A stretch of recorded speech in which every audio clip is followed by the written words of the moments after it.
اگر ایک آدھا تگڑا جج ہوگا وہ کر بھی کیا لے گا, اس کا کیا امپیکٹ ہوگا. اور ساتھ میں باقر نجفی, جسٹس علی باقر نجفی, جو لاہور ہائی کورٹ کا چیف جسٹس نہیں بن سکا, جس کے بارے میں کہا گیا تھا کہ یہ جج کہلانے کے بھی لائق نہیں ہے, یہ سپریم کورٹ کے اندر بالکل وہ نہیں لایا جا سکتا, لیکن لائے, تھوک کے چاٹا, سپریم کورٹ لے کے آئے. خوش قسمتی دیکھیے, ابھی کل ان کا حلف ہوا ہے, آج آئینی بینچ کے اندر بھی وہ ان کی منظوری ہو گئی ہے. یہ ہوتی ہے نا ترقی, ترقی تو پھر دو انسانوں نے کی ہے نا, ایک عامر فاروق اور ایک باقر نجفی.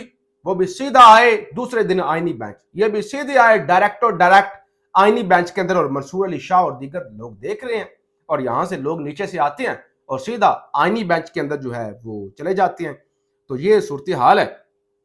اچھا, یہ جسٹس, اس ساری صورتحال کے اندر جسٹس جمال خان مندوخیل نے بڑا شفٹ لیا ہے. جب وہ باقر نجفی صاحب کی سپریم کورٹ کے اندر تعیناتی ہوئی, اس وقت بھی جسٹس منصور, جسٹس آپ کے یا آفریدی, منیب اختر صاحب اور ایون مندوخیل صاحب نے بھی ووٹ نہیں کیا تھا, پی ٹی آئی نے ووٹ کر دیا تھا. آج جو ہے نا جسٹس منصور علی شاہ, جسٹس منیب اختر اور جسٹس جمال خان مندوخیل وہ بھی ایک موقع پر آئے ہیں, اور ساتھ ہی پی ٹی آئی کے بیرسٹر گوہر اور علی ظفر صاحب نے بھی ان کو ووٹ نہیں کیا, بلکہ کہا ہے کہ اب مزید لوگ جو ہیں وہ آئینی بینچ کے اندر ایڈ مت کریں, پہلے رولز بنائیں, پہلے تو قاعدہ قانون کو رول بنائیں کہ کون کس طرح کے کیسے کس کی نمائندگی آئینی بینچ کے اندر, کتنے جج ہوں گے, کتنے بینچ ہوں گے, تو لہٰذا اس حوالے سے رولز بنائیں. اس کے باوجود ظاہر حکومت کے پاس پلڑا بھاری ہے, وہ امین الدین صاحب اپنی روایت برقرار رکھتے ہیں, ووٹ دے دیتے ہیں. تو بہرحال یہ دو جج آ گئے. اب جناب چیف جسٹس یحییٰ آفریدی صاحب اپنے ساتھی ججز کے ساتھ 5 روزہ دورے پر چائنا جا رہے ہیں. جوڈیشل کانفرنس ہو رہی ہے چائنا کے اندر, تو وہاں پہ وہ جا رہے ہیں.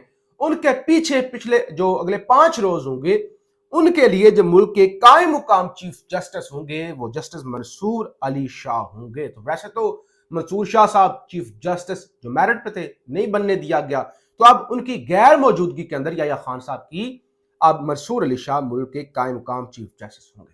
ہارڈ سٹیٹ کے حوالے سے آرمی چیف, وہ پہلے انہوں نے وضاحت دی تقریر کے اندر, جی ہارڈ سٹیٹ وہ ہوتی ہے جو آئین کے مطابق چلے. سب نے کہا کہ یہ تو عمران خان کا جو ہے وہ موقف ہے, تو اس کے بعد انہوں نے کہا آئین کے مطابق چلے, تو سب نے کہا کہ یہ سب کا درینہ مطالبہ ہے.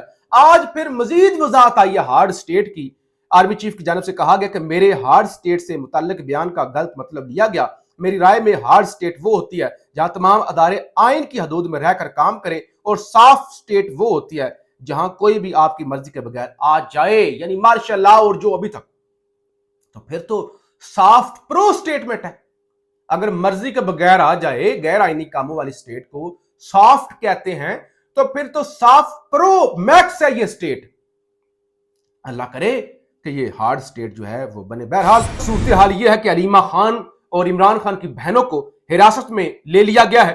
علیمہ خان کی جانب سے کہا گیا کہ پچھلی دفعہ بھی ہم سے جھوٹ بولا گیا اور ہم نے ان کے جھوٹ پر اعتبار کیا, اب ہم اعتبار نہیں کریں گے, ہم یہاں پر ہی بیٹھی ہوئی ہیں, ہم واپس نہیں جائیں گی. تو علیمہ خان اور دیگر بہنوں کو گرفتار کر لیا گیا ہے.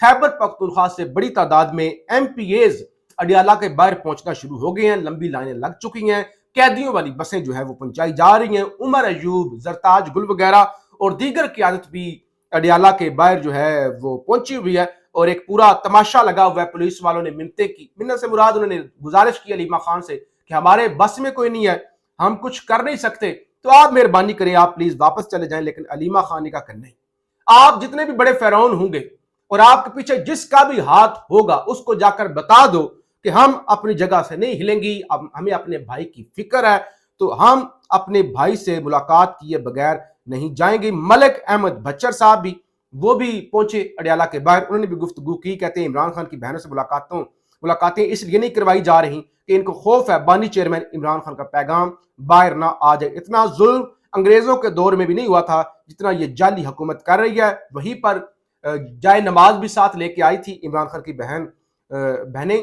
اس ڈاکٹر عظما, تو وہاں پہ انہوں نے پردے کے اندر نماز بھی ادا کی, اور وہیں پر سارے موجود ہیں. اب کیونکہ قیدیوں والی بسیں پہنچی, عمر ایوب پہنچے, دیگر کارکنان پہنچ رہے ہیں, اور اب جو اطلاعات صاحبزادہ حامد رضا بھی ہیں, اور پچھلی دفعہ بھی جب عمران خان کی بہنوں کو گرفتار کیا گیا تھا تو صاحبزادہ حامد رضا وہاں پہ ڈٹ کے کھڑے ہوئے تھے. تو اب بھی انہوں نے کہا ہے کہ میرا ہر دفعہ لسٹ میں نام ہوتا ہے لیکن میری ملاقات جو ہے وہ نہیں کروائی جاتی, ہم ڈٹے ہوئے ہیں اور ہم یہاں پہ کھڑے رہیں گے. تو بہرحال اب کیونکہ گرفتاریاں ہو چکی ہیں تو اب جو ہے وہ صورتحال مزید خراب ہوگی. اب پی ٹی آئی کی قیادت کو بھی ہوش کے ناخن لینے پڑیں گے اور ایک لاہ عمل تیار کرنا پڑے گا. اسی طرح نہیں کہ ہاتھ پہ ہاتھ دھر کے بیٹھے رہے یا آپ بڑھ کے اور تقریریں کریں. پاکستان زندہ باد.